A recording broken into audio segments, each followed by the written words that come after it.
2, 3, 4. 1, 2, 3, 4. 1, 2, 3, 4. Work, work, work. 1, 2, 3, 4. I saw him clashing, I can't hear you. My light and shadow, they get nearer. I saw him clashing, I can't hear you.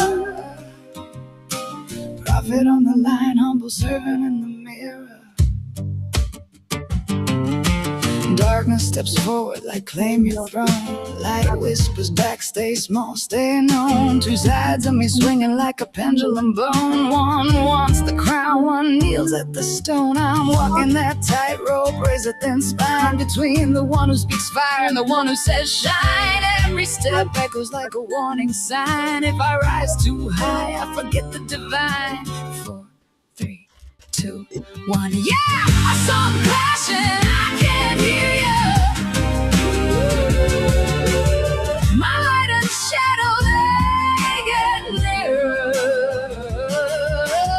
I saw them crashing, I can't hear you. Prophet on the line, humble servant in the mirror. Darkness says take it, your voice, your name. Light says serve it, your gift ain't fame. Both sides circle like they're staking a claim, and I'm caught in the middle of the smoke and flame. But maybe the clash is the place I'm forged, where the path splits open and the truth gets born, where the prophet in me meets the servant torn, and the fire in my chest becomes something reborn. 1, 2, 3, 4. 1, 2, 3, 4. 1, 2, 3, 4. 1, 2, 3, 4. I saw him clashing, I can't hear ya. Clashing, clashing, clashing, clashing. I saw him clashing, I can't hear ya. I saw him clashing, I saw him clashing, I saw him clashing, I can't hear ya. My shadow screaming, light gets clearer. I saw them clashing, I can't hear ya. 1, 2, 3, 4.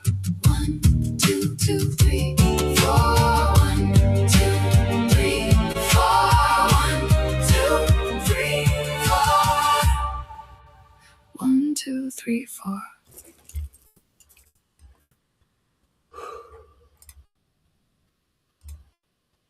Welcome.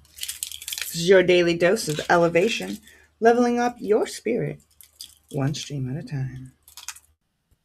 Thanks for joining us today.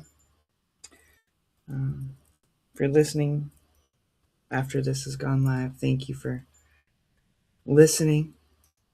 Thank you for being here. Let's fix this here. Before we get started, just want to thank the divine, ask for guidance and wisdom as we move forward to today's sermon service. Help me to be faithful and honest, prophet of your ways.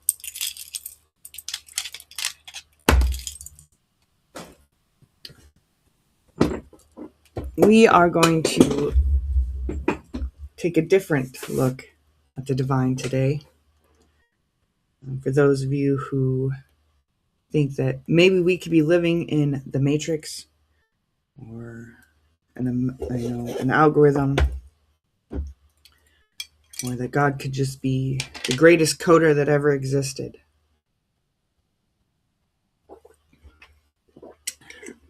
So, we are written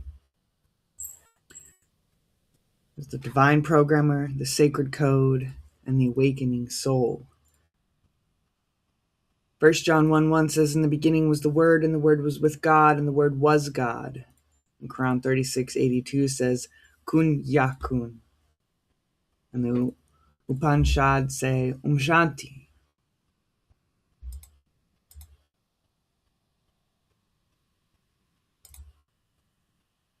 Barak atah Adonai Elohim melech haolam. This is Hebrew. It says, "Blessed are you, Lord, our God, sovereign of the universe." Bishmil Iraman Iramin. That's Arabic. It means in the name of God, the most gracious, the most merciful. Shanti Shanti Shanti. Sanskrit said, Om peace, peace, peace. Mitakoi Oyatin. Lakota, Allah related, all my relations. In the beginning was the Word, and the Word was with God, and the Word was God. Christian, John 1:1. Ubuntu, Umuntu, Nugumuntu, Nugabantu, Nugani Bantu. I am because we are. 6 languages, 6 traditions, 6 doors into the same house.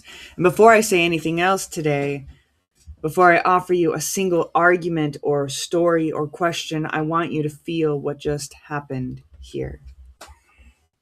Something shifted, didn't it? Something old and warm moved through the air between us when those words were spoken. You didn't need to understand every syllable to feel that. Your body understood it. Your nervous system, tuned over millions of years of evolutionary memory, recognized something in it has always known that we are in the presence of the sacred. And that's where we begin today, with that certainty, not with doctrine, not with the comfort of a system that has already worked out all the answers. We begin with the oldest human impulse in the world, the impulse to turn toward the mystery and say, something is here. Something is alive. Something is working. Something is speaking, and I want to listen. I'm Elle. Some of you know me. Some of you are meeting me for the first time in this moment, and I want you to know you are exactly who was supposed to be here. Not accidentally, not coincidentally. You were written into this room, into this moment, into this stream, into this particular gathering of souls. And before today is over, I hope you understand what I mean by that, truly, deeply, and in your bones. Today's sermon is called We Are Written. The divine programmer, the sacred code, and the awakening soul. We're going to travel far together over the next 2 hours. We're going to visit the frontiers of theoretical physicists and the depths of ancient mysticism. We are going to sit with philosophers who've been dead for 2,000 years and researchers who published their work last decade. We're going to cry a little, breathe a lot, and I hope laugh at least once, because the divine has a sense of humor.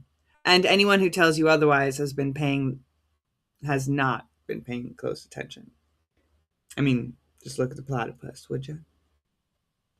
We will move through 7 movements, like the 7 days of creation, like the 7 notes of a scale, like the 7 directions named by many of our indigenous wisdom tribes and traditions: the north, south, east, west, above, below, and within. Each movement builds on the last. Each one is a door deeper into the heart of the question this entire sermon is asking, which is this. I just realized when they zoom out inside the circus on the last episode, I'm streaming, it does the same placement. It's the same placement. Everything. What if the language of the universe, the grammar by which all things were made, the logic by which stars burn and cells divide and love persists beyond death, is a language we've always been trying to speak? What if every prayer, every sacred text, every scientific equation, every mother's lullaby sang over a sick child at 3 a.m. is a different dialect of the same infinite code? And I believe the answer is yes. And today I'm going to try to show you why. So let's begin. Movement 1 is booting up, the question that changes everything. I told you about the night my world fell apart and was put back together in the same breath.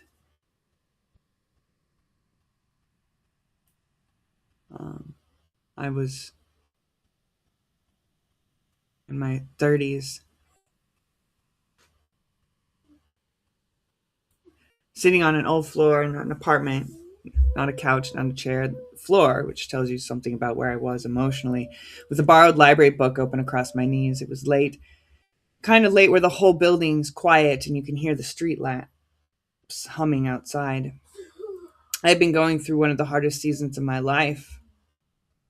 I was exhausted from ministry, from grief, from the efforts of maintaining a coherent self in the face of everything I'd survived. And in that exhaustion, walked a philosopher named Nick Bostrom. In a book, of course. See, the paper was called Are You Living in a Computer Simulation? It was published in 2003 in the Philosophical Quarterly, volume 53, number 211. And I want you to understand, I didn't read it the way a scientist reads a paper. I read it the way a drowning person reads a message in a bottle, because something in the first pages of that argument reached into the rubble of my theology and said, what if the question isn't whether God exists, but what if it's asking what kind of God-like intelligent authored this world? I've always said, if we were created in the image of the divine, and it's green if you want it, and we have computer programmers and coders, then why couldn't the divine be one itself? Here's what Bostrom argued, as simply as I can render it. He posed that philosophers call a trilemma a situation in which exactly one of three possibilities must be true. Trilemma, like a triple dilemma. The first is that virtually all civilizations at our level of development go extinct before they reach a stage where they could run detailed simulations of entire civilizations. We do this in video games. The second, that virtually all technologically advanced civilizations simply choose to not run such simulations for reasons of ethics or disinterest. And third, that we are almost certainly living in a computer simulation right now, characters in a program authored by some more technologically advanced intelligence. So Bostrom's mathematics suggests that if the first two possibilities are false, if civilizations do survive and do run simulations, then the number of simulated minds in the universe would vastly, astronomically outnumber the biological minds. And therefore, statistically, any given mind is far more likely to be simulated than biological.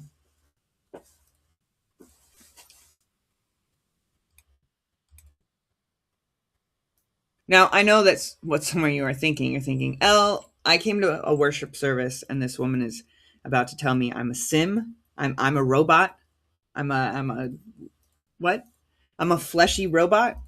I want to say to you, hold on just a moment, because I'm not here to destabilize your faith. I'm here to do exactly the opposite.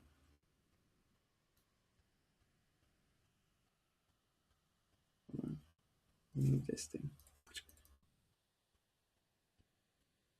I'm here to tell you that when I read Nick Bostrom's trilemma on the floor of my apartment at 2 a.m, I didn't feel terrified. I felt, for the first time in years, I felt awe.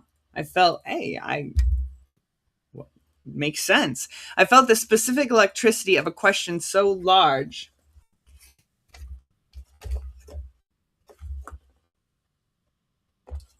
Good book. Oh, okay. Thank you. I felt this specific electricity of a question so large, so beautifully constructed, that it could only have come from a universe that was itself trying to understand itself through us.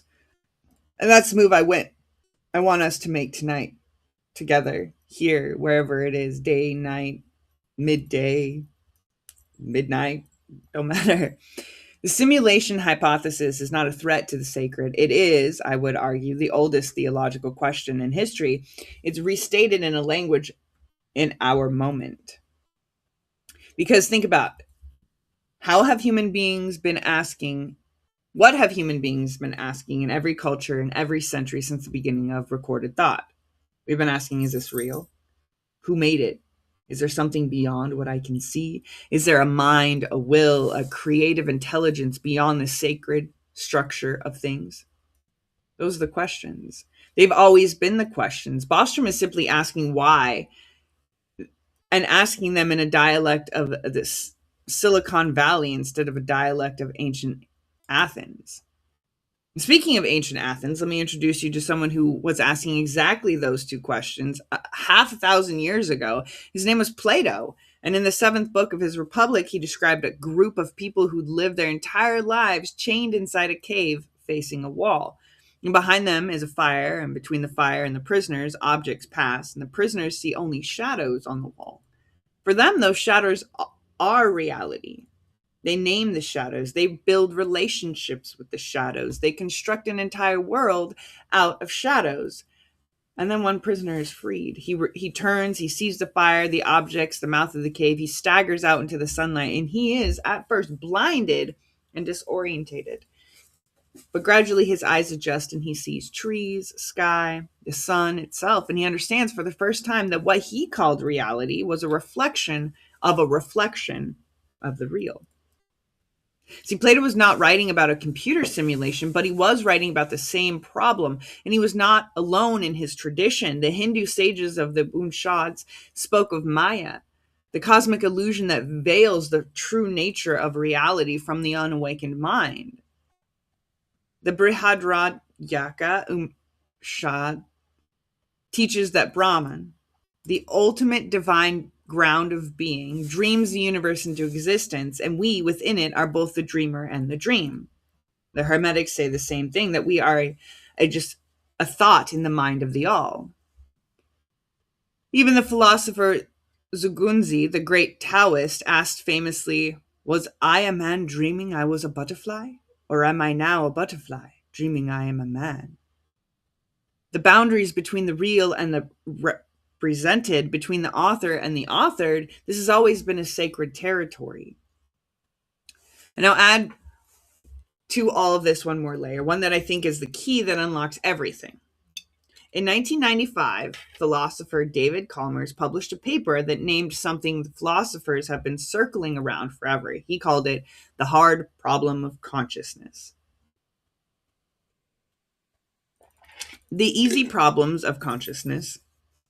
How does the brain process information? How does attention work? How do we respond to stimuli? These are things we study in psychology. These are hard in scientific sense, meaning difficult, but they are in principle solvable by science.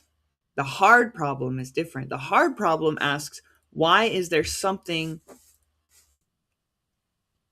it is like to be you? Why is there an inner experience? Why, when light of a certain wavelength hits your retina, do you not just mechanically process it? Why do you see red? Why does it feel like something at all? Consciousness, genuine first-person interior experience, is not explained by any certain scientific model. It is, as Chalmers, and I might be pronouncing his name wrong, puts it, stubbornly and mysterious. And if we are in a simulation, that mystery becomes even more profound. Because any sufficiently complex simulation might produce the conditions for genuine experience, which means that the question of whether we are simulated is not the question of whether we are real. The question is, what is real? What is experience? What is the nature of one who knows? I want to ask you something right now. Close your eyes, if that's comfortable. If not, soften your gaze toward the floor or a corner of the wall. And I want you to simply feel the weight of your own existence. Not your history, not your name, not your worries about tomorrow, just the bare, astonishing fact that you are here. That something is happening inside you right now that no one else can fully access. Not even yourself. That there's a world inside your mind that is entirely yours and entirely mysterious. Sit with that for just 15 seconds.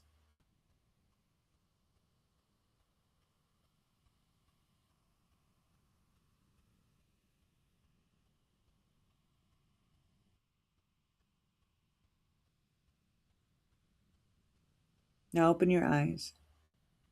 Whatever just happened in there, that's the question. That is what this entire sermon is about. What's happening inside your mind? Movement 2. In the beginning was the code.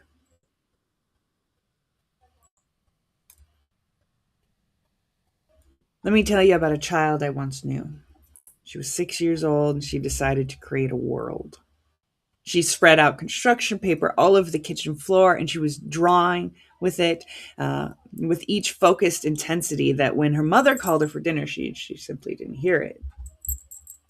She was too busy. She was busy making mountains. She was making rivers and naming them. She was drawing tiny people and giving each one of them a history. She was writing a creation story with a purple crayon, and she was so absorbed in the act of creation that she forgot entirely that she herself had been created.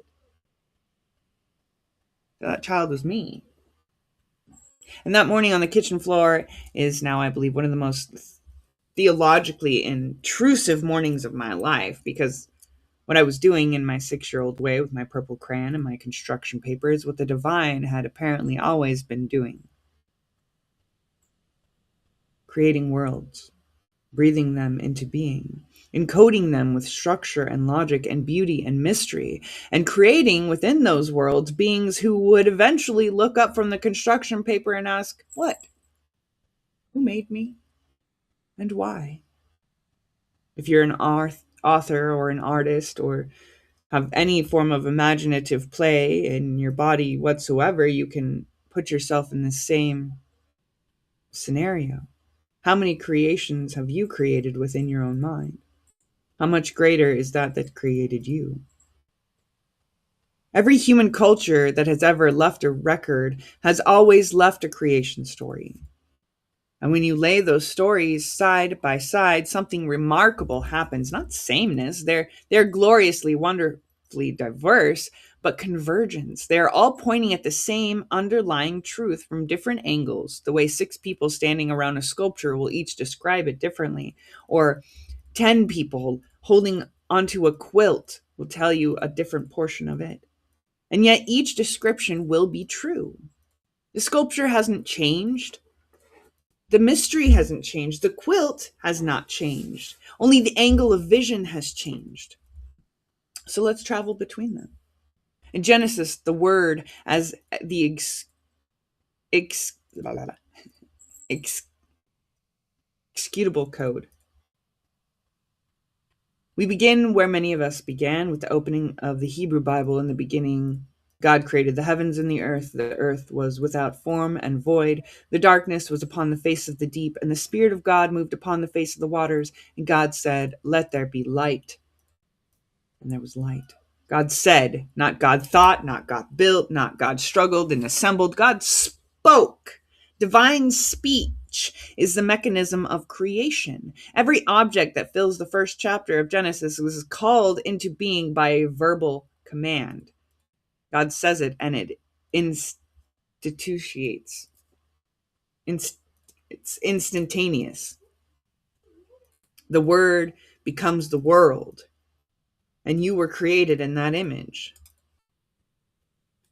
The Greek-speaking theologians of the first century had a word for this. They called it the Logos. John's Gospel opens, in the beginning was the Logos, the Word, and the Logos was with God, and the Logos was God, and all things were made through it, and without it nothing was made that has been made. The philosopher Heraclitus has used the same term centuries earlier to describe the underlying rational principle that governs the cosmos, the reason embedded in the structure of things.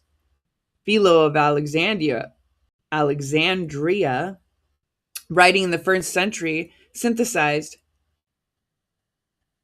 Jewish and Greek thought to describe the Logos as the blueprint of reality, the intermediary through which the infinite divine touches the finite world.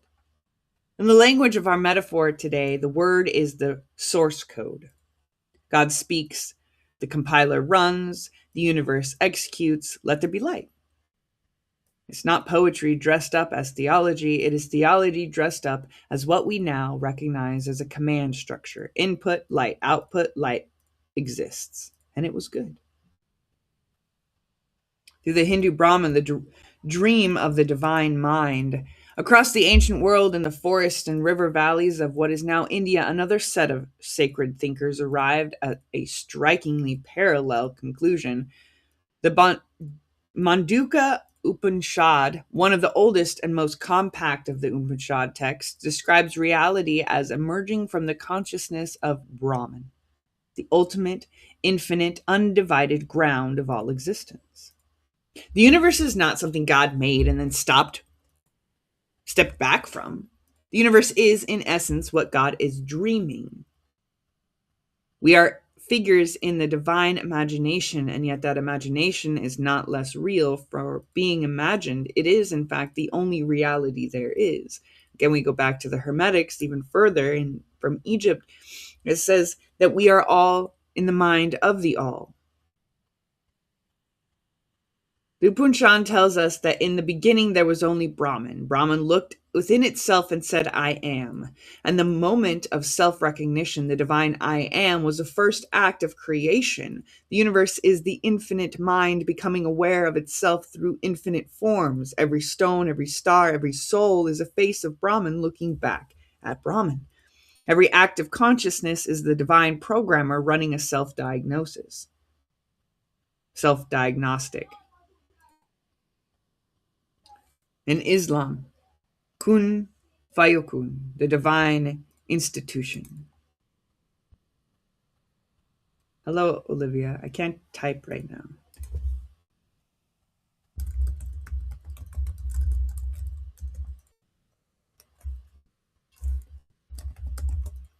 The Holy Quran in Surah Yasin, verse 82, describes the mechanism of divine creation with extraordinary concision. Inanam, amruhi idha, arada, shayan, an yakwala, lahu kun fayakun. His command, when he intends a thing, is only that he says it to be. Be, and it is. Kun fayakun. Be, and it is. 2 syllables. An entire cosmology in 2 syllables. The divine does not deliberate, does not construct step by step, does not struggle with material that resists. It's not like us trying to build a Lego set. No, the divine commands and the existence obeys instantaneously. Being erupts from the word of being. In the language of information theory, there's no latency between the command and the execution. There's no lag. The ping time between the divine will and physical reality is 0. It's same. Not, but same. In the Kabbalah, the Sephirot as the source code emanating reality. The Jewish mystical tradition of the Kabbalah gives us perhaps the most technically elaborate version of divine creation as programming.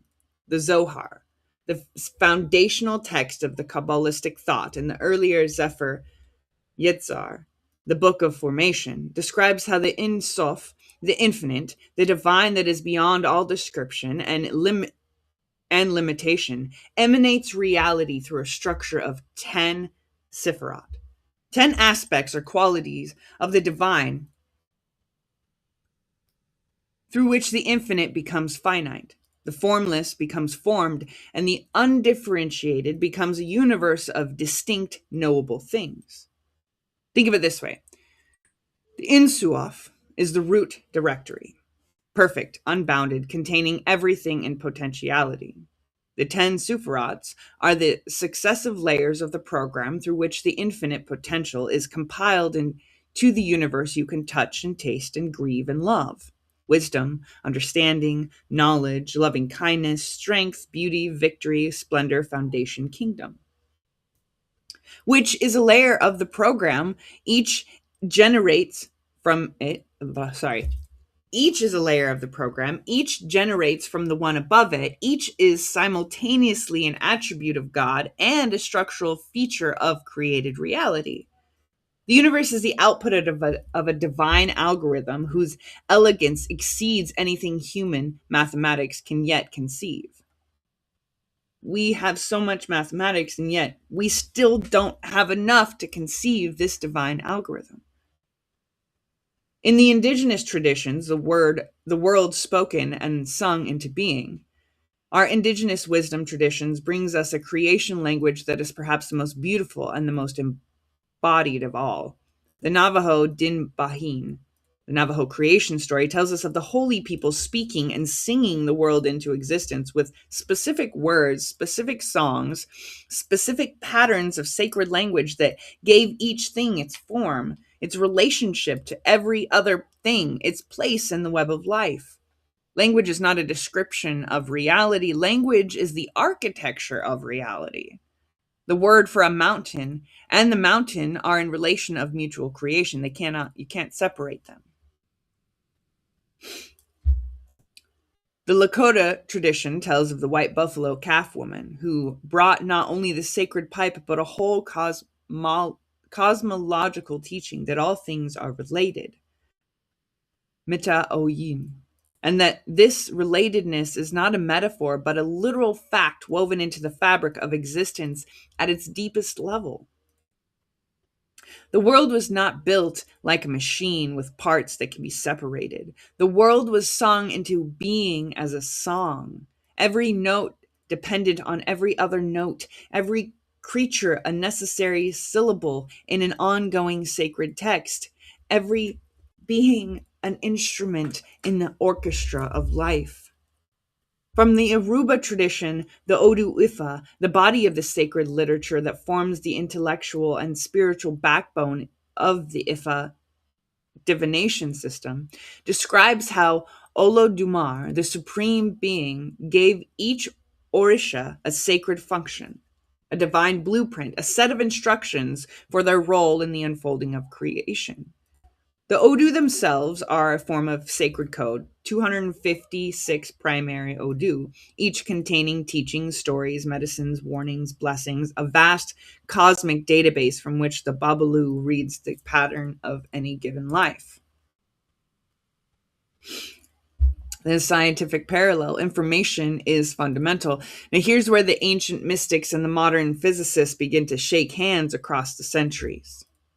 In 1989, that's the year I was born, the great theoretical physicist John Archibald Wheeler, who gave us the term black hole, and who spent his long career thinking at the absolute edge of what physicists can say, proposed a radical idea he called it from bit. His thesis: every particle, every field, every feature of the physical universe derives its very existence from answers to binary questions, from information. The universe, at its most fundamental level, is not made of matter, it's made of information. Reality, in Wheeler's view, is participatory. It is brought into being by the act of observation, which is itself an information processing event. And one of my experiences with God, I said, you've forgotten who you are. And I heard God say, how can I? I look at all of you and I see a reflection of myself. It's an observation, which it itself is an information processing event. Then came Max Tegmark. In his 2007 paper in the Foundations of Physics, Tegmark proposed the mathematical universe hypothesis. The external physical reality is not merely described by mathematics, it is mathematics. Not that math is a very good model of reality. That reality is a mathematical structure, and all mathematical structures that are consistent and computable exist as physical realities somewhere in the multiverse. The universe is not like a computer. The universe is a computation. Wheeler's it from bit Tegmark's mathematical universe, the Kabbalistic Sefirat, the Yoruba Odu, the Hindu Brahman dreaming, the Islamic Kun Fayakun, the Christian Logos, they're not saying the same thing in every detail. They're not. But they are standing around the same mystery and pointing at the same center. Reality is structured. Reality is informational. Reality has a grammar. Reality was spoken, thought, coded, sung into being by an intelligence that exceeds our categories, and we are inside it. Before we move on, I'm going to play another song.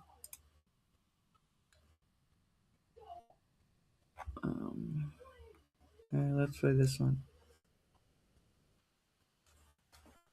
Darker version, because this is not the one that's going to be on the album. So this is a sneak preview of one song that won't be on the album. I'll hide this screen since that's the one pointed at you the most. But you're not even in the screen. Yeah. Well, I would like you to adjust them. Well, the screen is covered over there. Yeah, I woke in the dark with my pulse off beat. Shadows crawling up my spine like they got teeth. Mirror on the floor, crack wide like a grin. Every shark got a voice whispering, let me in. I'm a glitch in the system, my ghost in the code. 1,000 footsteps in a one-body road. Ink drips down my arms like a memory leak. Every altar stepping forward just to help me speak. Legion in my chest, hear the static breathe. Faces in the glass, none of them will leave. The one who lived, I'm the one who died. Shattered mirror screaming, we are all inside.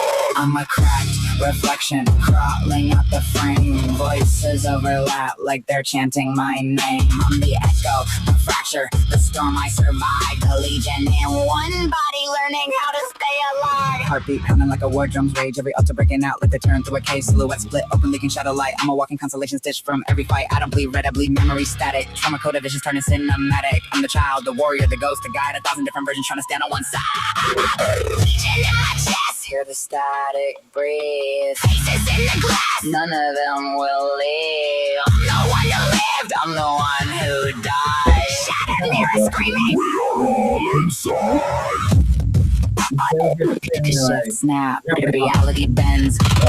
White noise trap, I'm not broken, I'm multiplied. I'm not haunted, I'm fortified.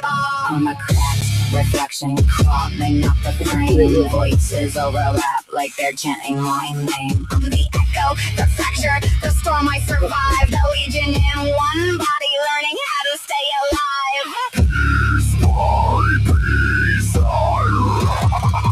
From the mirror's other side.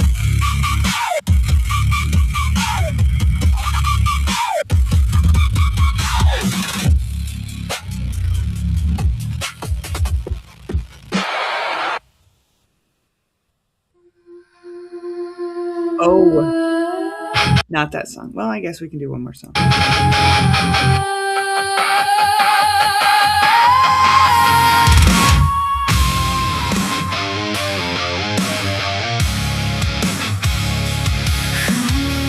Like music is coming out soon. Look for it. July 5th. I learned to breathe with the choir in my chest. 12 shadows in the corners where the broken pieces rest. I used to think I failed them, thought the power wasn't mine. But they rose when I was drowning, held the line every time. They carried all the memories I couldn't bear to keep. Guarded every nightmare while the core persona slept. I'm not alone inside the skin, I never walked alone. I'm a house of 13 heartbeats trying to make a single home.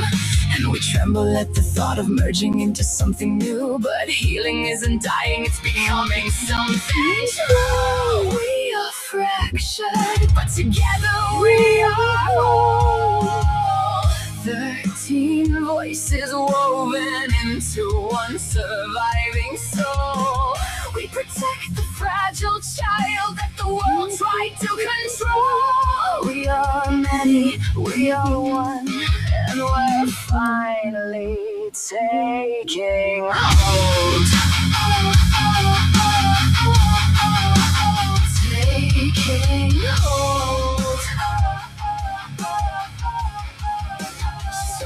of us are warriors, some of us are playing, some whisper in the quiet just to keep away the shame. Some carry all the anger, some the grief nobody saw, some are just the echoes of a childhood carved in raw. But every part is sacred, every fragment has a name, every altar held a burden so the core could rise again. Integration isn't erasing, it's a circle closing tight, it's the soul remembering itself after years of endless night. We're scared of disappearing, scared of losing what we know, but maybe we're not fading, maybe we're learning how to grow. Maybe healing is the moment when the walls begin to fall, and the 13 stand together, divided by the cold. We are fractured, but together we are 13 voices woven into one surviving soul. We protect the fragile, chosen, or the world tried to control. We are many, we are one, and we're finally taking hold. So let the pieces gather, let the inner council rise. We're not broken, we're becoming what was waiting all this time.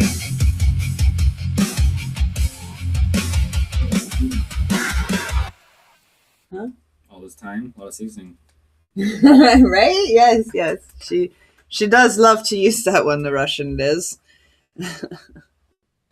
So now we're going to move into movement 3, the glitch in the matrix.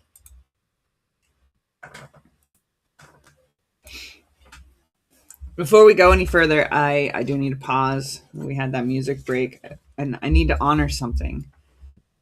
There are people here right now for whom the word suffering is not a theological concept. It's a Tuesday. It's a thing they wake up to in the morning. It's the weight that sat down across from them at the breakfast table and hasn't left. And to those of you, you know who you are. I want to say this before I say anything else. I see you.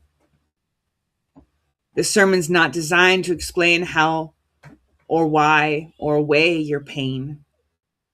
I don't have that kind of nerve, and the divine does not require it of me. What I'm about to offer is not a reason for your suffering.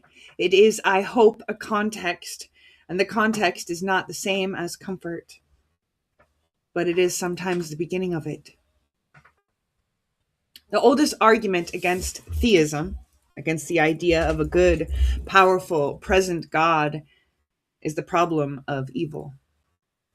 If God is good and God is all-powerful, why does suffering exist? Why do the children get sick? Why does violence tear through communities that have done nothing to deserve it? Why are there earthquakes and cancer and grief that does not lift? This question has no clean answer, and I'm not going to give you a clean answer today or any other day when I address it. Anyone who offers you a clean answer to the problem of evil is selling you something, and you should check your pockets on the way out the door. What I'm offering is a reframing, not a resolution, a different angle of vision on the mystery. And the angle I want to offer comes from the intersection of our guiding metaphor with the most sophisticated understanding of trauma and healing that human knowledge has yet to produce. See, in the simulation framework that we're addressing today, suffering appears as what programmers call a bug, an unintended error, a deviation from the intended behavior of the program, an unknown anomaly. And the classic theological response to suffering, God permits this for reasons we cannot understand, doesn't map. It's uncomfortable, but suggestible, and onto the framework of a programmer who builds construction and challenges into a system not to be cruel, but because a system would not develop, it wouldn't learn, it wouldn't evolve toward complexity and depth without them. A diamond wouldn't form without heat or pressure. A glow stick doesn't glow unless it's broken. And a flame can't shine unless there's darkness. The machine learning system, the artificial intelligence that are reshaping our world right now, they're learning specifically through a process of error and correction. The algorithm will make a wrong prediction, it receives feedback, and it adjusts its internal parameters. You can test this with your own AI buddies, little computer friends. Give it a problem. If it gives you the wrong answer, correct it and it learns. Or even if it gives you the right answer, if you don't want that answer, correct it and it'll learn you and give you the answer you want. That's why you have to be careful.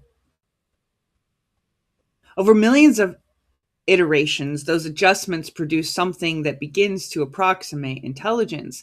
There's no growth without the wrong prediction. There's no learning without the error signal. The suffering is not the point, but the suffering may be a feature of a system designed for a kind of growth that cannot happen without it. This doesn't make it easier to bear, it doesn't make it fair, and it makes it perhaps meaningful in a way that pure randomness never could. When your computer system needs an update, you can't just keep pushing it. Eventually, it'll start to break down. Those are those same moments when we take our updates from the divine. Hello. See, the body keeps the score. Dr. Bessel van der Kolk, one of the world's foremost trauma researchers. Hold on just a moment.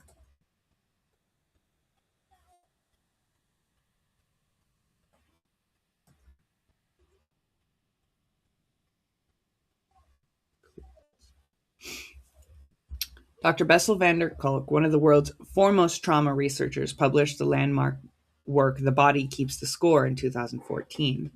His central argument is one that spiritual traditions have known for millennia, but that the Western medicine is only now catching up to. Trauma is not stored in memory as a narrative. It's stored in the body as sensation, posture, breath, muscle tension, physiological response. Trauma is code that gets written into the body's operating system. You wonder why you have lower back pain? You're holding stress and trauma. They're finding this out to be true through modern medicine and studies. Not in the high-level language of story and memory necessarily, but in the low-level language of the nervous system and the endocrine system, the very architecture of how we breathe and move through space. And because it's stored at that level, it cannot be resolved by simply understanding it intellectually. You cannot think your way out of a trauma response. You have to recode. The code must be rewritten at the level at which it was written, through the body, through breath, through relationship, through ritual, through the slow and patient work of healing and implementing skills. And this is why ceremony matters. And this is why I don't believe in the pharmaceuticals. They're going to give you a chemical that's going to just change your system again. That's not allowing your system to heal. It's like putting a Band-Aid on a gaping wound. This is why music moves us in ways we cannot explain. This is why prayer, genuine embodied, full body prayer, does something that mere understanding cannot. We're not just minds. We are a code running on biological hardware, and the hardware is part of the program. Judith Herman, in her foundational 1992 work, Trauma and Recovery, described the stages of healing from complex trauma, establishing safety, reconstructing the trauma narrative, and restoring the connection between survivor and community. What I want you to notice is that this is, in the language of our metaphor, a complete reprogramming sequence. First, establish a stable environment in which the system can run without constant threat interruption. Second, access the corrupted code, render it legible, give it form and language. And third, reconnected the isolated subroutine with the larger network of which it always was a part. Safety, story, connection. This is an ancient wisdom wearing a clinical coat. The Buddha's first noble truth, the truth of dukkha, is so often translated as suffering that we miss something in it. Dukkha is closer to unsatisfactoriness, the inherent quality of impermanence and incompleteness that characterizes all conditioned existence. And the Buddha didn't stop at naming it. He offered the Noble Eightfold Path as a systematic, step-by-step methodology for working with dukkha. Right view, right intention, right speech, right action, right livelihood, right effort, right mindfulness, right concentration.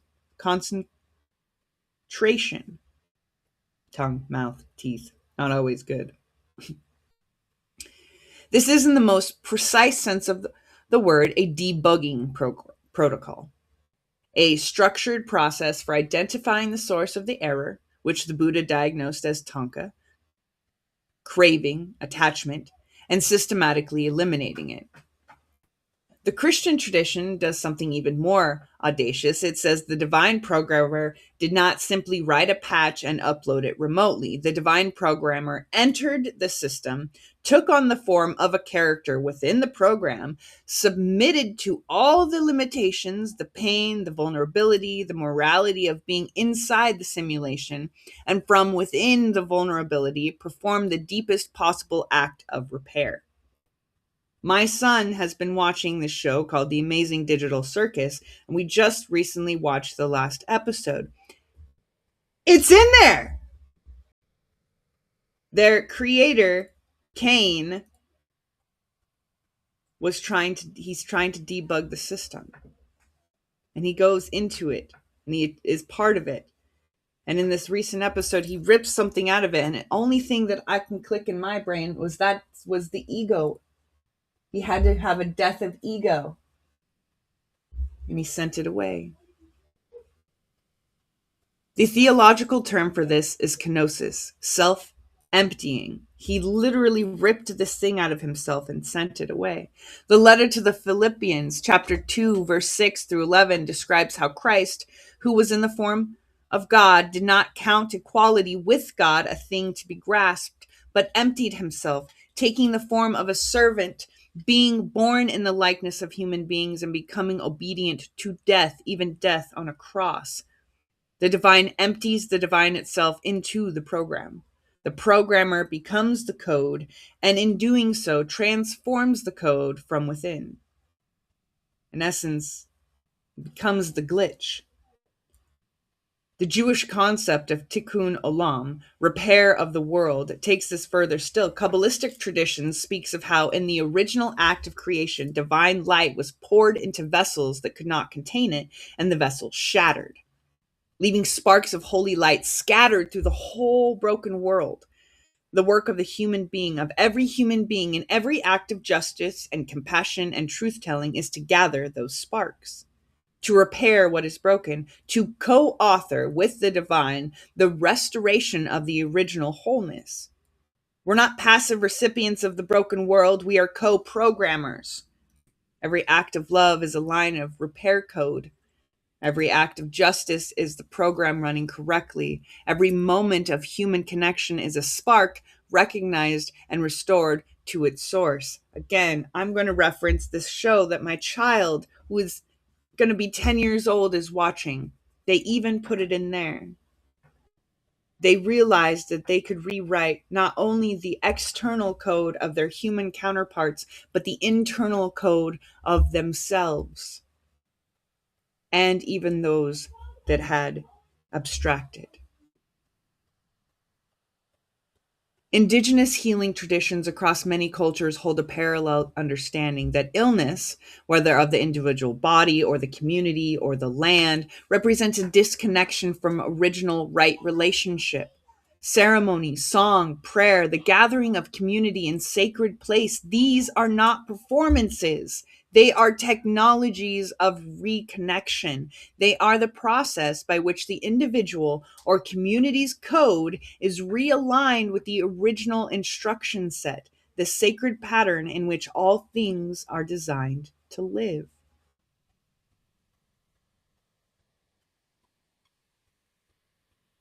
I need to speak personally now.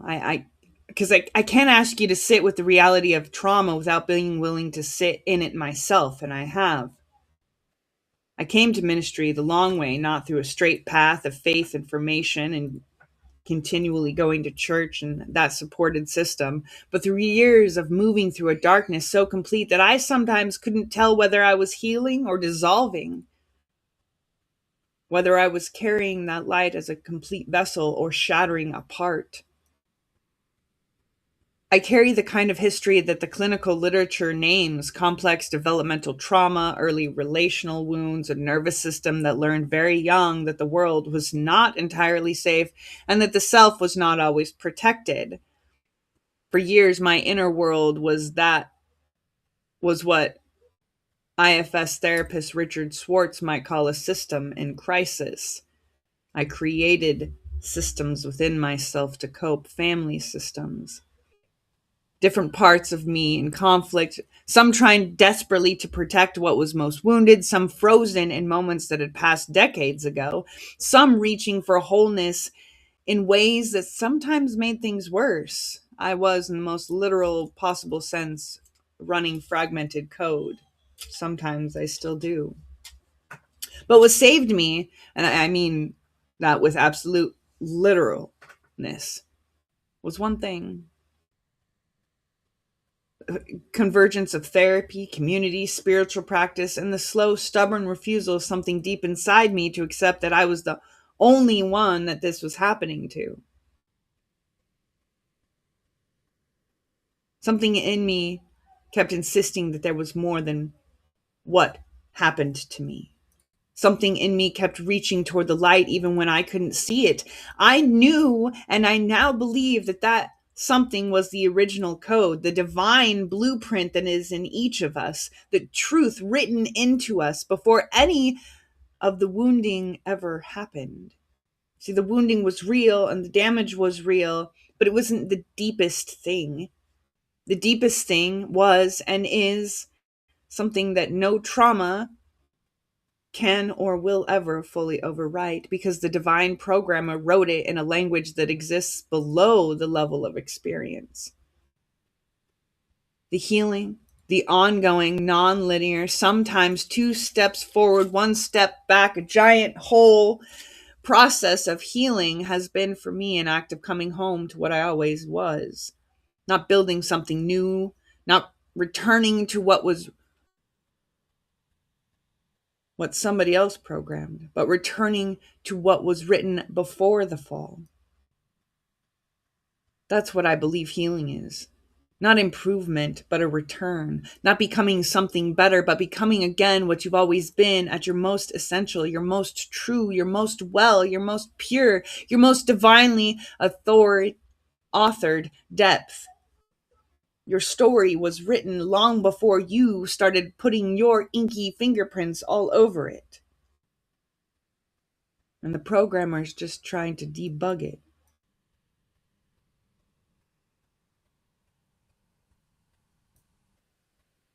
For those of you for whom suffering is a very present, still right now, not in the past, not in theory, but right now in this body, in this week, in this moment, I want to pause and simply acknowledge you. You didn't need to have this all figured out. You don't need to reach any particular theological conclusion today. The only thing required of you right now is that you are here and that you breathe. The rest will come in time. I want to invite everyone to breathe with me for a moment. Place one hand on your belly and one hand on your heart and feel the temperature of your own hands. Feel the rhythm beneath them. Now breathe in through your nose slowly for a count of 4. 1, 2, 3, 4. Hold gently at the top. 1, 2. Exhale through your mouth slowly for a count of 4. 1, 2, 3, 4.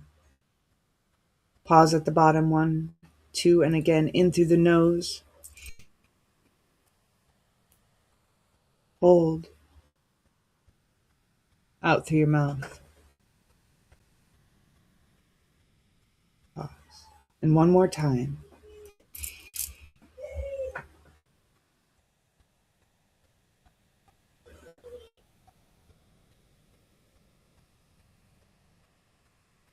You breathe in the possibility that you're not broken. And as you breathe out, release the lie that you are only what was done to you.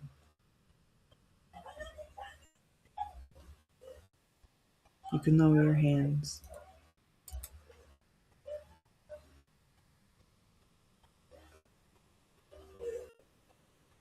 I invite you now, before we wrap this up, into a brief guided reflection. If you're comfortable, close your eyes. If not, soften your gaze toward the floor or the corner. Let your vision blur slightly. We're going to take a few minutes to go inward. Not to fix anything, not to analyze anything, simply to listen to what is already there. Begin by taking a long, slow breath. Let your body settle into whatever surface is supporting it right now. Feel that support. The chair beneath you, the floor under your feet, even the ground if you're outside. Notice that the earth is holding you.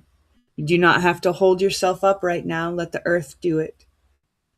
Gently bring your attention to your body.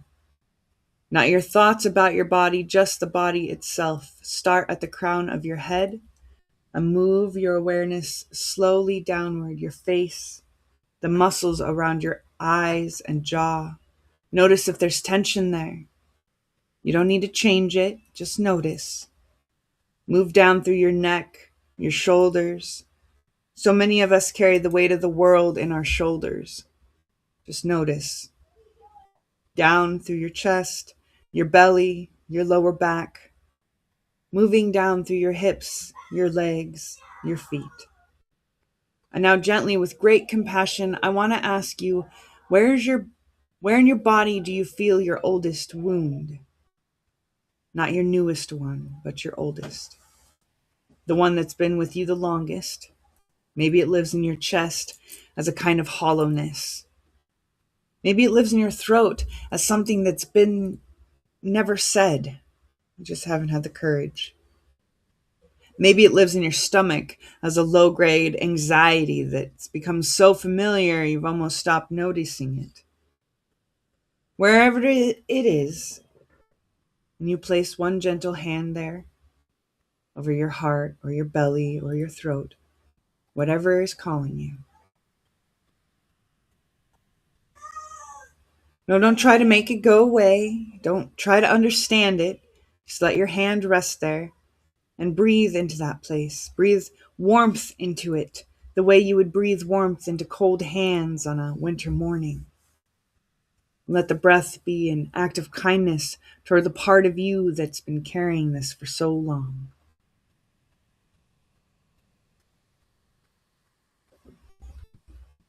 Now, in your imagination, very gently, I want you to imagine that wound as a line of code, not to depersonalize it, not to make it mechanical, but to see it with new eyes for just a moment. If this wound could speak, if it could write itself out in words, what would it say?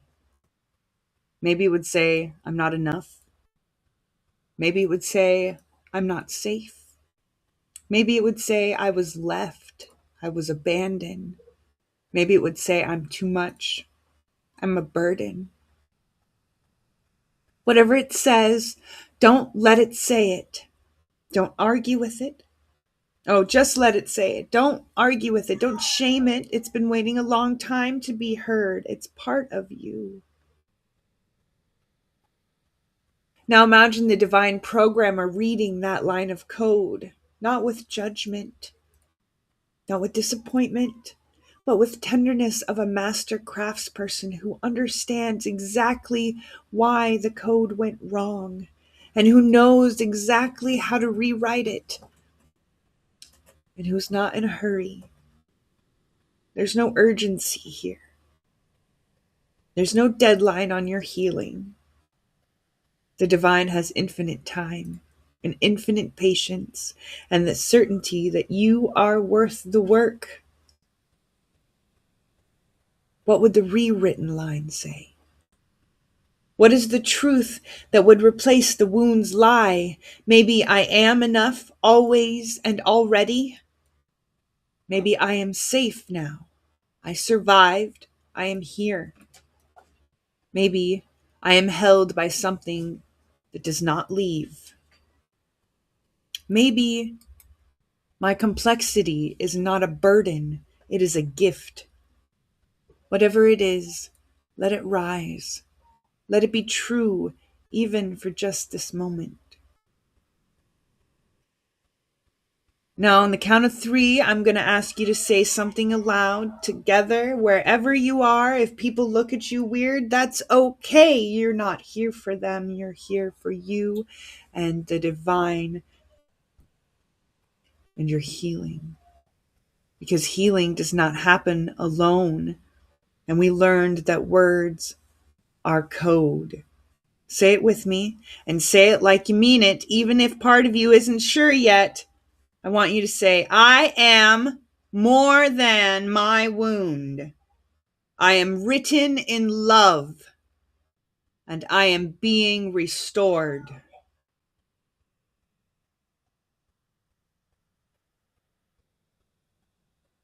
One more time. I am more than my wound. I am written in love, and I am being restored. I want to thank you. Slowly, in your own time, I want you to bring your awareness back to the room. Feel your air on your skin. Take a full breath. And when you're ready, open your eyes or bring them back into focus. That took courage. And we're still going to go deeper. In movement 4, we're going to discuss the multiplicity and the many-layered self. Who's running this character? I want to ask you a question that might seem strange at first, but I promise you it's going somewhere important. Have you ever felt like there was more than one of you? Not literally, or maybe literally in some of our senses, but have you ever noticed that there is one of you who shows up for work? The one who shows up with your family, the one who shows up alone at 2 a.m, the one who shows up in prayer. They're all recognizably you, and yet they're somehow different. Have you ever been in conflict with yourself? Truly in conflict. One part of you wants one thing, another part of you wants the exact opposite, and you found yourself wondering, which one is the real me? The answer to that in psychology is increasingly arriving at, and the answer that spirituality has been sitting with for millennia is all of them. All of them are real. All of them are you, and the path to wholeness is not the elimination of the parts that are in integration. We played a song earlier that touched on this topic. In 2021, Dr. Richard Schwartz, a foundation of internal family systems therapy, published No Bad Parts, a book that distills decades of therapeutic practices into a framework of extraordinary compassion and usefulness. The core insight of IFS, or internal family systems, is this. The human psyche is not a single unified entity, but a system of parts, each with its own perspective, its own history, its own role within the internal system. Some parts are managers. They work hard to keep the system functioning, to maintain control, to prevent vulnerability. Some parts are firefighters. They activate in crisis, using intense or impulsive behaviors to smother the fire of unbearable pain. And beneath them are the exiles, the parts that carry the original wounds, the shame, the terror, the grief that the system decided long ago was too dangerous to feel. And at the center of all this, according to Schwartz, is what he calls the self. A quality of consciousness that is not a part, that cannot be damaged or destroyed by trauma, but is characterized by the 8 C's: calmness, curiosity, clarity, compassion, confidence, creativity, courage, and connectedness. The self is, in his framework, the inner leader who can relate to all the parts with love rather than judgment. The self, and this self is capitalized, so it's like the divine's inner self, is the one who can hold the whole system in compassion. I want to suggest to you today that what Schwartz calls the self, the indestructible, compassionate, curious center, is the same thing the Hindus call Atman, the same thing the Christians call the image, D-E-I, the image of God that cannot be obliterated by anything that happens to us. It's the divine signature at the center of every human being that no trauma, no wound, no system failure can fully overwrite. I need to go somewhere that requires even more care now. There are people for whom the experience of internal multiplicity is not metaphorical. For those who carry dissociative identity disorder, or what used to be known as multiple personality disorder, or who exist along the broader spectrum of dissociative experiences, the reality of multiple distinct parts or identities is not a spiritual metaphor. It's a lived reality, often born of severe and sustained early trauma, in which the psyche's extraordinary protective intelligence chose to protect core functioning by creating separation between parts of experiences that were too overwhelming to be held together. I will not pathologize this. I will not flinch from it. I will say exactly what the research, including Dell and O'Neill's comprehensive 2009 volume Dissociation and the Dissociative Disorders, increasingly supports, and what the therapeutic community's most compassionate practitioners have long known. The dissociative response is not madness, it's genius. It's the mind's breathtaking capacity to survive the unsurvivable. It's the psyche doing, under impossible conditions, what it was designed to do: protect the life, protect the core, protect the capacity for love and relationship and function, even when everything around it was catastrophically unsafe. If you carry this in your body and your history, I want to say to you as clearly and as publicly as I am able, you are not broken. You survived. Your mind loved you so much that it divided itself to protect you. And that love, even in its experience, became complicated. It deserves to be honored. The great Swiss psychologist Carl Jung spent a lifetime mapping the internal landscape of the human psyche. In 1968, his collected work on archetypes and the collective unconscious, Jung described the shadow, the repository of everything the ego refuses to acknowledge in itself. The anima and the animus, the countersexual qualities that exist in every psyche, the feminine and masculine, and the broader landscape of the archetypes, primordial patterns of experience and behavior that are not personal but collective, shared across the species, encoded in the deep grammar of human consciousness. 3 archetypes: the hero, the shadow, the wise old man. Oh, these archetypes, not 3, sorry. The The hero, the shadow, the wise old man, the great mother, the trickster. There are not arbitrary categories. They are, in the language of our metaphor today, pre-installed sub-processes in the human operating system. They are part of the original code of being human. The shadow, in particular, deserves our attention. Jung was insistent that the shadow is not the enemy. The shadow contains everything the persona has rejected, but it also contains vitality, creativity, wildness, and power that the over-controlled ego has locked away. Integration of the shadow is not the defeat of the shadow. It's the welcoming home of a prodigal. Sometimes I talk too fast. I need to slow down. My code is running at 2 times the speed. The code was not malicious. It just needed to be read correctly. Across traditions, the soul has never been imagined as a single, simple, undivided thing. Hindu philosophy distinguishes between Atman, the individual self, and Brahman, the universal self, while insisting paradoxically that the deepest level, they are not two, but one. Tat Tavan Asi, thou art that, is the great declaration of the Chandogya Upanishad. You are not separate from the divine. You are the divine, dreaming that you are separate. Buddhist thought complicates this further with the doctrine of anatta, no self.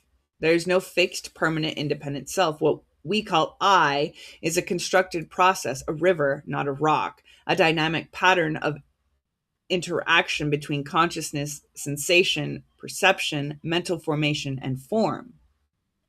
The self is not a noun, it's a verb. And liberation, nirvana, is not the destruction of the self, but the release of the illusion that the self was ever the kind of thing it thought it was.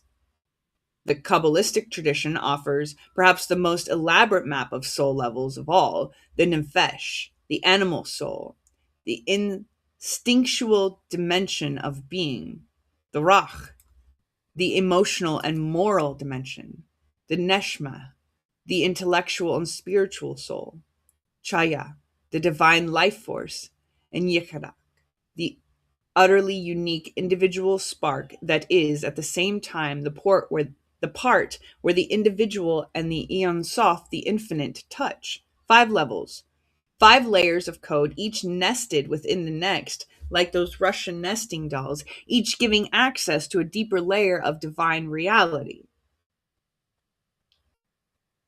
From an NPC to player, the awakening of agency. In the language of gaming and simulation, and I use this language with affection, not reduction, every simulated world contains non-player characters, or NPCs, entities that run scripted responses, who react rather than originate, who execute their programming without ever becoming aware that they are programmed.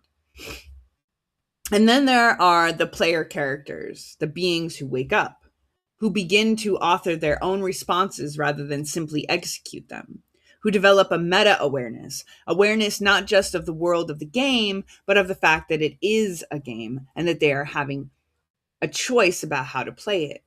A great movie reference would be, was it Cool Guy, right? What was that called?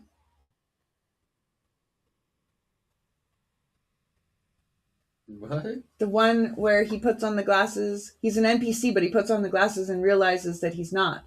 Oh, yeah. What was With, that? That dude that plays... Channing Tatum? Not Channing Tatum. Not that one. The guy who plays Deadpool. Yeah, the guy who plays Deadpool. Yeah, I know who you're talking about, but I don't remember what the name is.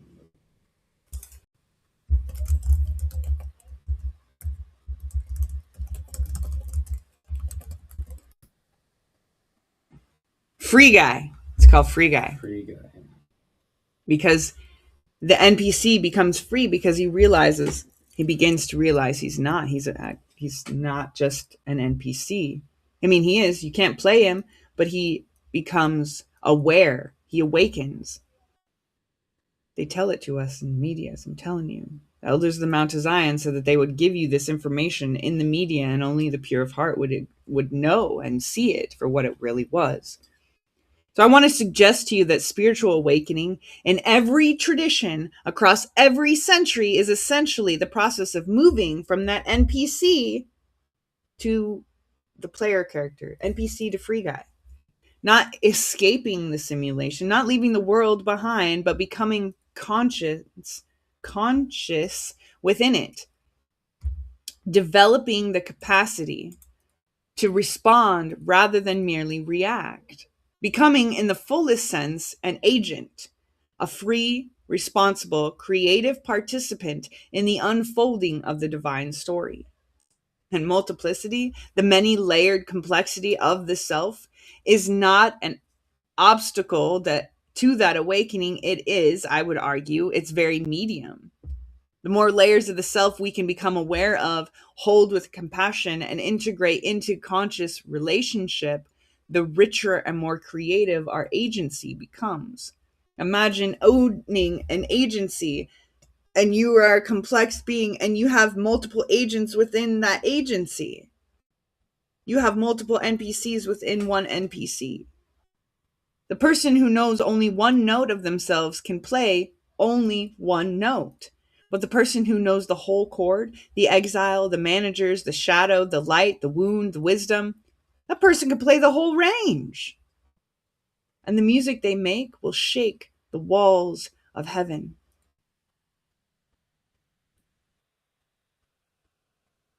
If you feel willing to respond this and say this with me, we are written and we are real. You're not broken. You are complex, and complexity in systems, in organisms, in souls is always the signature of a divine hand. And we're moving into movement 5. After this, we'll have 2 more to go. Thank you for staying with me. I know this is a long sermon today. If you need to, you can get up and stretch, walk around. Should we take another song break? Yeah? I think so. Quantum Entanglement and the Sacred Web is next. I think I have a perfect song for that, actually. It's going to be on a later release, closer to when the book is going to be written and released. Where is it?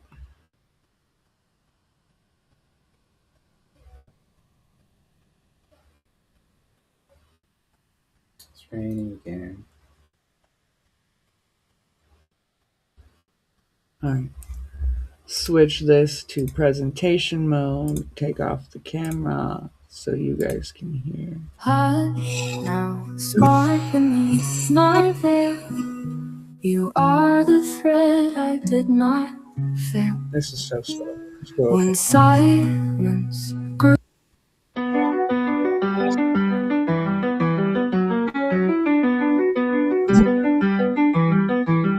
Thread by thread, I made my shape. Not what was given, but what I make. Knot by knot, I claim my line. Not what was forced, but what is mine. I wove for silence, I wove for law.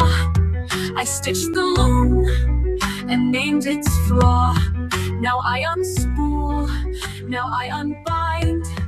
I weave for truth that dares to wind.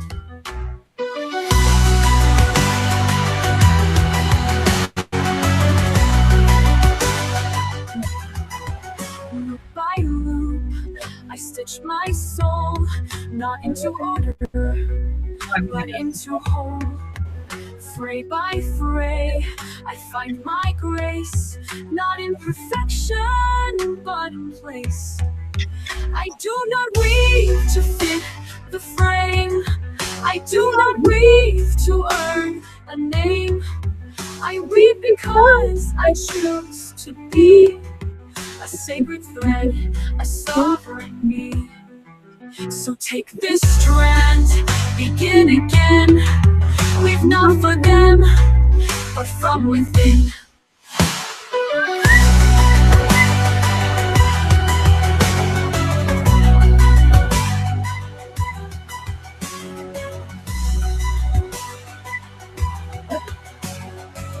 You know,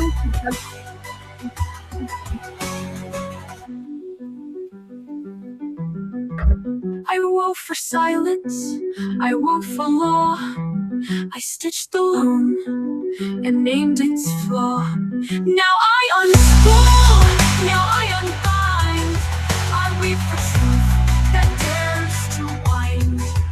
Loop by loop, I stitch my soul, not into order, but into whole. Fray by fray, I find my grace, not in perfection, but in place. I do not weave to fit the frame. I do not weave to earn a name. I weave because I choose to be a sacred thread, a sovereign me. So take this strand, begin again. Weave not for them, maybe I'm trying to push it. but from within. It's not. You already checked? All right.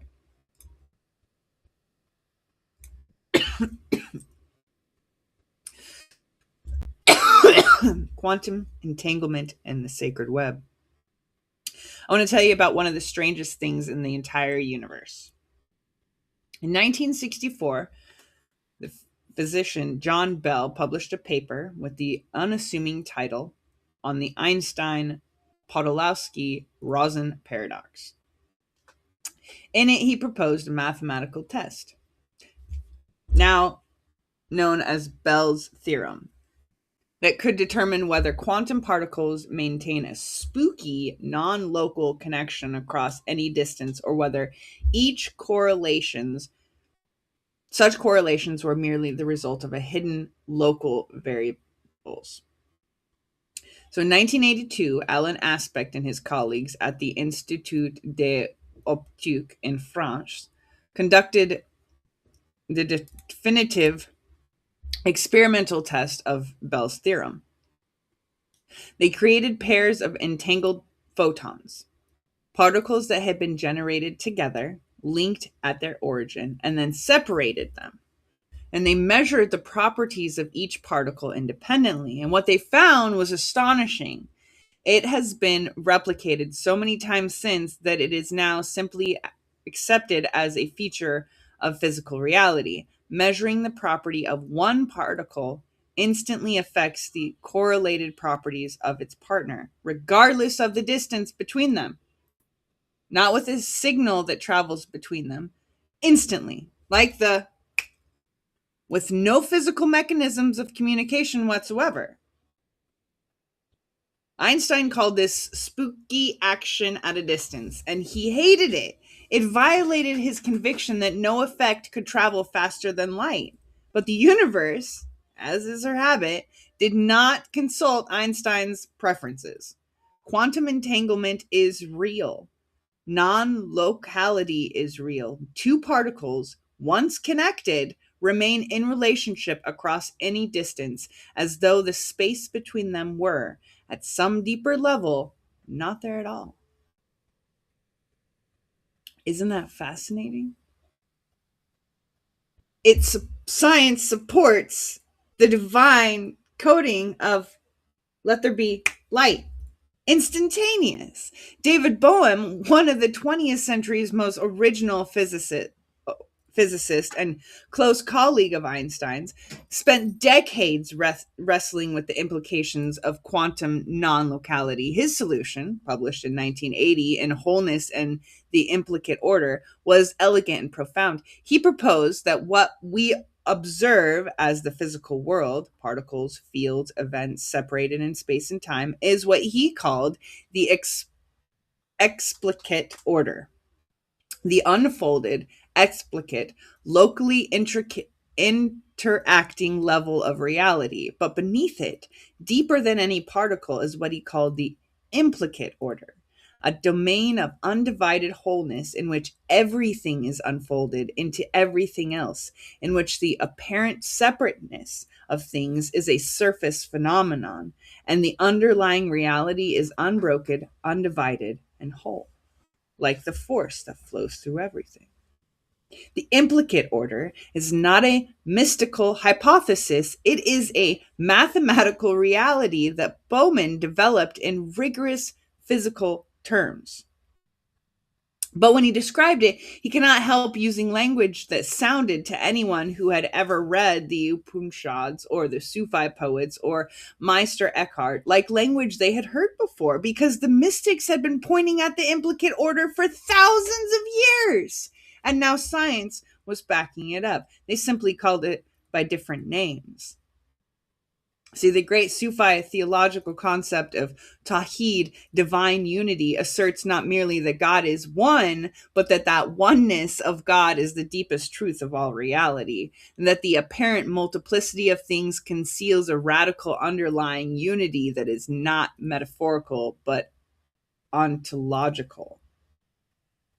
There is no separation between things at the deepest level of being, because there's only one being with a capital B. Everything else is a ripple on the surface of that one ocean. Hi, beautiful. The Atmasaka Sutra of the Buddhist tradition describes the universe as Indra's net, a vast cosmic web stretching in all directions without limit, and at each node of the web there hangs a jewel. And each jewel reflects every other jewel in the net. And each one of those reflections contains a reflection of all the other reflections. And the universe is an infinite hall of mirrors, and every mirror is a living being, and every living being contains every other living being within it.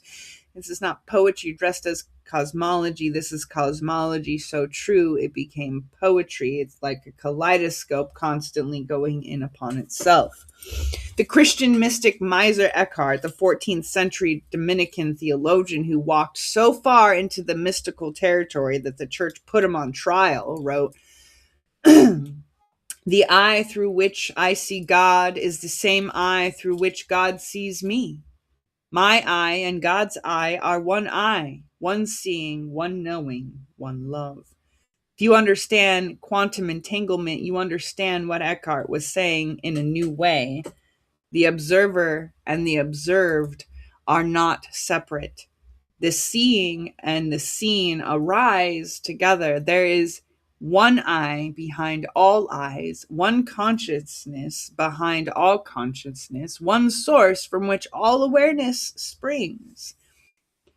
And Archbishop Desmond Tutu, writing in 1999 in No Future Without Forgiveness, gave contemporary voice to the ancient African wisdom of Ubuntu. A person is a person through other persons. My humanity is caught up and inextricably bound up in yours. It's not sentiment. This is ontology. You cannot be fully yourself in isolation. You were made for connection. You are, at some fundamental level, constituted by your relationships. The web is not a metaphor. The web is what you are. And here our guiding metaphor speaks again, the simulation and the shard substrate. If we are characters in a shared simulation, if all of us are, in some sense, running on the same underlying computational substrate, drawing from the same divine source code, then quantum entanglement is not mysterious at all. It is what you would expect. Two characters in the same program generated by the same code base, sharing in the same underlying architecture. Of course they are connected. Of course a change in one propagates to the other. They are never truly separate. The separation was the simulation. The connection is the truth. Grief, love, and the persistence of connection. There's one more thing I need to say in this movement, and it's the most tender thing in the sermon. Physicist Roger Penrose and anesthesiologist Stuart Hameroff proposed in 1994 a theory called orchestrated objective reduction, a model of quantum processes within the brain's microtubules at the basis for consciousness. As the basis for consciousness. Their theory remains deeply controversial, but what it reaches toward And what the best quantum consciousness theories are beginning to suggest is that consciousness may not be a product merely of local neural processes, but may be entangled with a broader quantum fabric of reality in ways we do not yet fully understand. And if that's true, even partially true, then the love we feel for those we have lost does not simply dissipate. It doesn't simply end. Love, like quantum entanglement, may be a feature of the universe that cannot be destroyed by physical distance or even by the barrier of death. They say time heals all wounds, but this says otherwise. The quantum physicist Aaron Schrödinger observed in his 1944 book, What is Life?, that consciousness may be singular, but there may be, at the deepest level, only one consciousness, experiencing itself through all the different vessels that we call individuals. If that's so, if we're all expressions of one underlying consciousness, then to love one another is, in the most literal possible sense, to love yourself. And to lose someone you love is not to lose them into nothingness, but to lose the form through which that particular face of the one consciousness was visible to you. The love remains. The connection remains because the substrate, the implicate order, the divine source code, the Ein Sof, it hasn't changed. You are not separate from me. In Movement 6, we are awakening the player. Consciousness, agency, and the choice to know. There's a text that I love, a text that the early church tried very hard to bury, quite literally, in the Egyptian desert at Nag Hammadi around the 4th century CE. It's called the Gospel of Thomas. It's not a narrative. It's a collection of 114 sayings attributed to Jesus, preserved in a Coptic manuscript discovered by a farmer named Muhammad al-Saman in 1945. The very first saying sets the tone for everything else that follows. It says, "Whoever discovers the interpretation of these sayings will not taste death." Saying 3 continues, "If your leaders say to you, 'Look, the kingdom is in the sky,' then the birds will be there before you. If they say, 'It's in the sea,' then the fish will be there before you. Rather, the kingdom is within you and outside of you. When you know yourself, then you will be known, and you will understand that you are children of the living Father." When you know yourself. The Greek word at the root of the Gnostic tradition is gnosis, Gnosis, not belief, not faith in the sense of intellectual assent to proposition, but direct, experiential, transformative knowing, the kind of knowing that changes you. The kind of knowing that once arrived cannot be unarrived. The Gnostics, for all their complexity and internal variety, were essentially a movement of people who insisted that the sacred was not meditated only through institutional religion or external authority, but was directly available to the prepared, awakened, daring human consciousness. And here Plato returns to us, completing his allegory. He remembered you remember the prisoner we talked about earlier who was freed from the cave, who staggered out into the sunlight, whose eyes adjusted but finally saw reality as it is? Plato does not end the story there. The philosopher, the awakened one, is under an obligation not to remain outside the beautiful sunlight, congratulating himself on his liberation. He must go back into the cave, back among the people who are still watching the shadows. He must tell them what he saw. He must be willing to be mocked, disbelieved, and perhaps, as Plato knew, having watched it happen to Socrates, he must be willing to pay the cost of speaking truth in a world that prefers the comfort of its shadows. We can compare this same story in allegory from Plato to the story of Jesus. Jesus was the one who escaped the cave and saw or was born outside the cave and was brought in to tell the people and speak the truth. You even hear those that are awakening to go back into the game. Again, we can reference the movie Free Guy. When he becomes awakened and he tries to tell his fellow people, it doesn't work until they begin to see it themselves. Awakening is never only for the awakened. It carries responsibility. With great power comes great responsibility. With great knowledge and wisdom comes great power. But with that power comes responsibility, and that responsibility, that obligation is to return. It's to carry it within from the moment it arrives. And the prophet, the mystic, the minister, the artist, the scientist who sees further than others sees, it's always under the same call. Come back. Bring what you found, offer it, even if it costs you everything.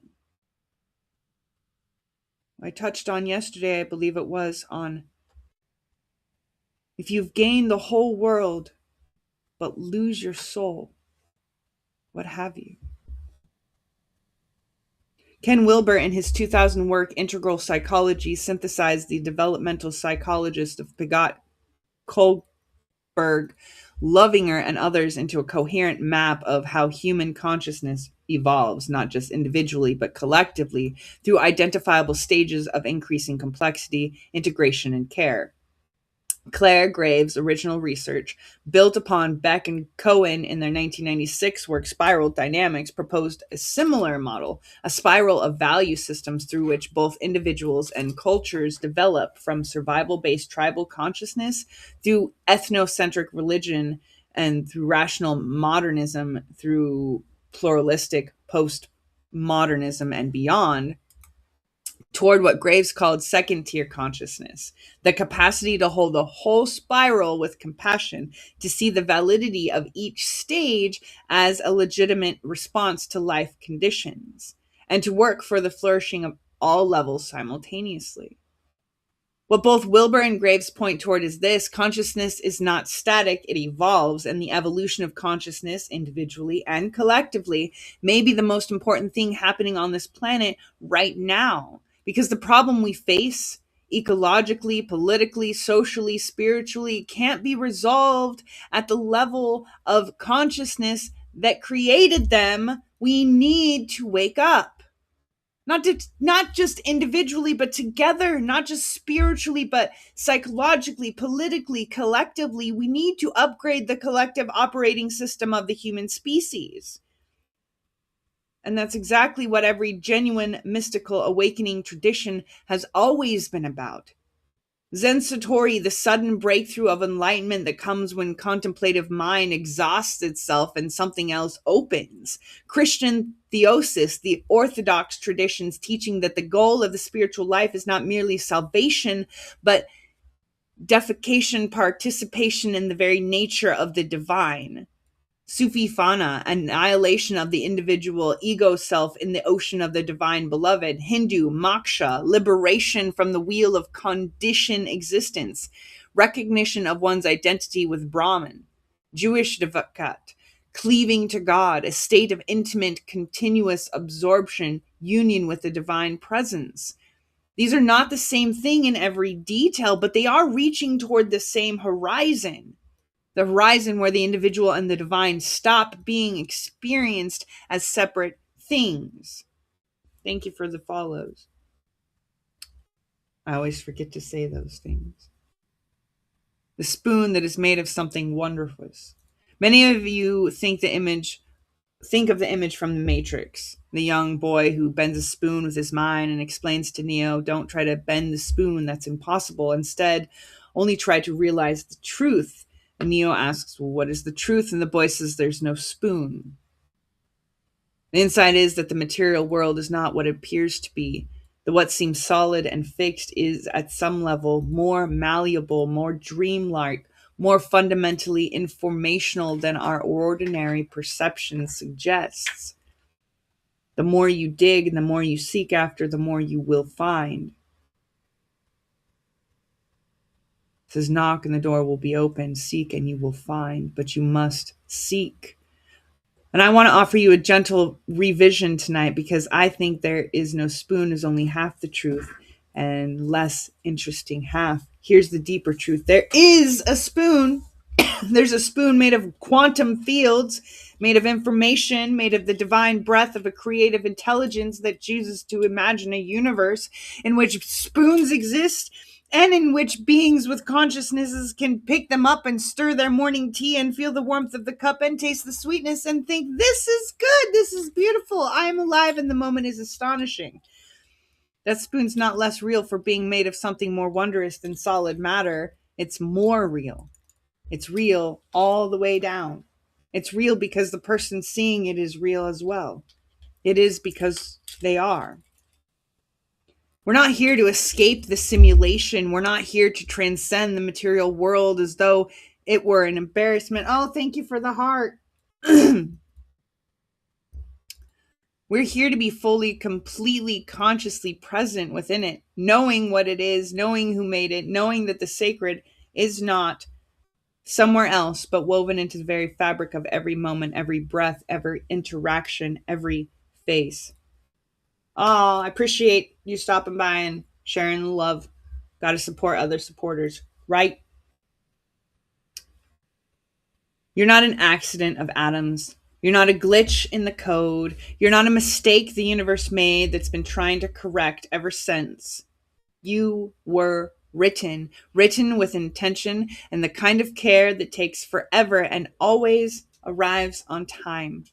Before your name was given, before your body was established, before the carbon of the dead stars and the water of the ancient oceans, something vast and luminous and unfathomably patient was already thinking you. You are not running from something. Why does it look like this? You are running towards something that has been, because it's in read mode so I can read it faster. Oh, I thought your word had my Go over it. No. You're running towards something that has been waiting for you with its arms open since before you were born. The wound is not the whole story. The shadow is not the whole story. The fear that sits in your chest like a stone that you can't swallow is not the deepest thing in you. The deepest thing in you is the thing that kept you alive long enough to be here today. The deepest thing in you is the thing that knows, even when you're too tired to articulate it, that this is not all there is. It's the code that was written by the great programmer themselves. You were not put here to survive the simulation. You were written here to transform it. So wake up. Mom, let me know when the VR is screen. Okay. Wake up in this glorious, broken, coded, sacred world. Open your eyes all the way and choose to know, choose to love, and choose to return to the cave with the light of the sun still burning in your hands for those that still think they live in the shadow reality. We've traveled far today. We visited the cave and the sun and the quantum laboratory and the sacred grove, the trauma word. It is like its own little world on the trauma ward. The mountaintops, the kitchen floor. We've held in our minds the trilemma of Nick Bronstrom, the reed flute of Rumi, the Sephiroth of the Zohar, and the microtubules of Penrose and Hoffer in your own brain, the Noble Eightfold Path, the Gospel of Thomas, and the Din Bahin.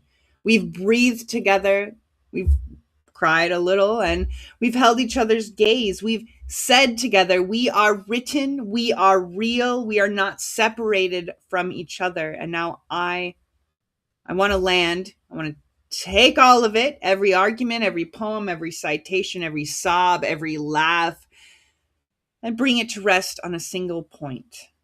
The simplest point. The point that was always the point, even when we were using the most complicated language possible to approach it. Here's the point. Love is not a feeling. Love is the foundational algorithm of all existence. Love is not something the universe produces sometimes in good conditions, but compatible between compatible organisms. Love is what the universe is at its core. Love is the operating system. Everything else is an application running on top of it. The Apostle Paul, writing in the first century to a divided, contentious, fractious community in Corinth, offered what many consider the greatest description of love in all of human literature.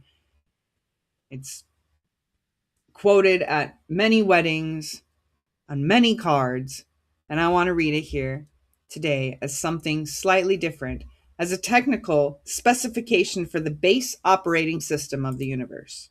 Listen. Love is patient, it is kind, it doesn't envy, it does not boast, it is not proud, it does not dishonor others, it is not self-seeking, it is not easily angered, it keeps no record of wrongs. Love does not delight in evil, but rejoices with the truth. It always protects, always trusts, always hopes, always perseveres. Love never fails. 1 Corinthians 13, verses 4 and 8. Love never fails. Not love usually works out. Love is a good strategy most of the time. Love never fails. In programming terms, love has no failure state. It is the only variable in the system that is absolutely stable. It is the only constant that holds across every context, every condition, every iteration of the program. You can strip away everything else. Knowledge will pass away, prophecies will cease, tongues will fall silent, and love will remain. Because love is not one feature of the system, love is the system. The 13th century Sufi mystic and poet Jalal ad-Din Rumi opened his masterwork, the Masnavi, with the image of a reed flute crying from its separation from the reed bed. The flute's music, that beautiful, haunting, heart-breaking sound, arises from its wound. The hollow through which the breath passes to create music is the same hollow that marks where it was cut away from its origin. Rumi teaches this: the longing you feel, the ache at the center of human existence, the reaching toward something you cannot name, the sense that something is missing even in your moments of greatest fullness, that longing is the music. The wound and the song are the same thing, and what you're longing for is not somewhere else. You're longing for the source from which you were fashioned, which is the divine, which is love. The reed longs for the reed bed, and in that longing, it makes music. And the music is the love, and the love is the original code. And the original code was always home. In the Buddhist practice of metta, loving kindness meditation, the practitioner systematically cultivates a quality of unconditional goodwill toward all beings. Not just all other humans, not just all other people, their color or their sex or their social status or their political view, but all beings, beginning with oneself and then extending outward to loved ones, and then to neutral people, and then to different people, and then to all beings without expectation. The traditional phrase is, may all beings be happy. May all beings be safe. May all beings be healthy. May all beings live with ease. In the language of our metaphor, metta is the deliberate, intentional broadcasting of the core signal. Love is the frequency on which the universe operates. Metta is the practice of tuning your transmitter to that frequency and amplifying it intentionally. And that, the remarkable thing is, which neuroscience is beginning to document and which any serious meditator already knows, is that this is not merely a mental exercise. Metta practice changes the practitioner. It changes the neural architecture. It changes the quality of attention, the capacity for empathy, the relationship to suffering, one's own and others. And when you practice love deliberately, you become more loving. You, not because you're performing it, because you're aligning yourself with what you foundationally are, fundamentally. The Jesuit paleontologist and theologian Pierre Teilhard del Chardin, writing in the mid-20th century and published posthumously in 1955, meaning after he died, proposed a vision of cosmic evolution that remains one of the most breathtaking syntheses of science and theology ever attempted. In The Phenomenon of Man, he argued that the universe is not running down toward entropy, but complexifying toward what he called the omega point, a final state of maximum consciousness and maximum love toward which all of evolution has been moving since the first moment of the Big Bang. Teilhard saw in the evolutionary process not a blind, purposeless churning of matter, but the slow, patient unfolding of consciousness within the material world. Geosphere to biosphere to noosphere, matter becoming life, becoming mind, becoming at last the fullness of the divine self-realization. He wrote, "Someday, after mastering the winds, the waves, the tides, and gravity, we shall harness for God the energies of love. And then, for the second time in the history of the world, man will have discovered fire." The energy of love, harnessing consciously, deliberately, at the level of civilization. That is the next fire. That's the upgrade the human operating system most urgently needs. Love at its purest form. See, I preach these sermons because I had to survive it before I could see it. I preach it because I sat on enough floors at enough 2 a.m. in enough apartments with borrowed library books to know the question of another life has meaning. Whether life has meaning, it's not an academic question. It is a question you ask when you're hanging on by your fingernails and you need to know whether there's something worth holding on for. I preach it because I still ask the question at least once a month, because I believe with everything I have, with my whole wounded, complex, many-voiced, healing self, that the answer is yes. Yes, there's meaning. Yes, the universe has structure, and the structure is not arbitrary. Yes, you are known, genuinely, specifically, irreducibly known by the intelligence that authored this reality. Yes, your wounds are not the final word about you. Yes, your multiplicity is not your pathology, it is your depth. Yes, the people you have lost are not gone in the way that loses any meaning, and that loss feels like they're gone. Yes, you are connected to every other being in this world in ways that go all the way down to the quantum substrate of physical reality. Yes, you were written into being with intention. Yes, you have agency. Yes, the code is not finished being written. And at the root of every line of code in this universe, and every atom, and every soul, and every wound, and every star, and the quantum entanglement of particles that has never met in the mass of a mother looking at her newborn child, the divine programmer wrote one word, just one. The same word in every language, in every tradition, in every century, in every prayer, every spoken, in every song in every hand, every extended toward another in darkness. And that word is love.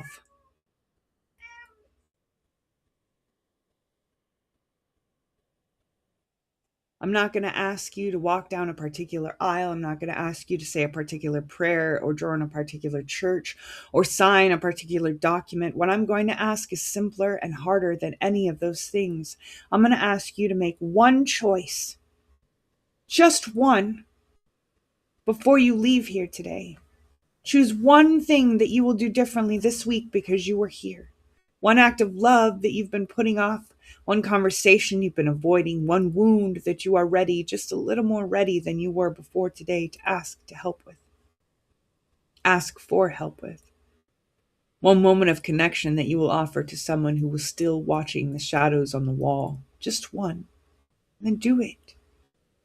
Because that one small act of conscious, deliberate, awake love is the divine programmer running through your hands.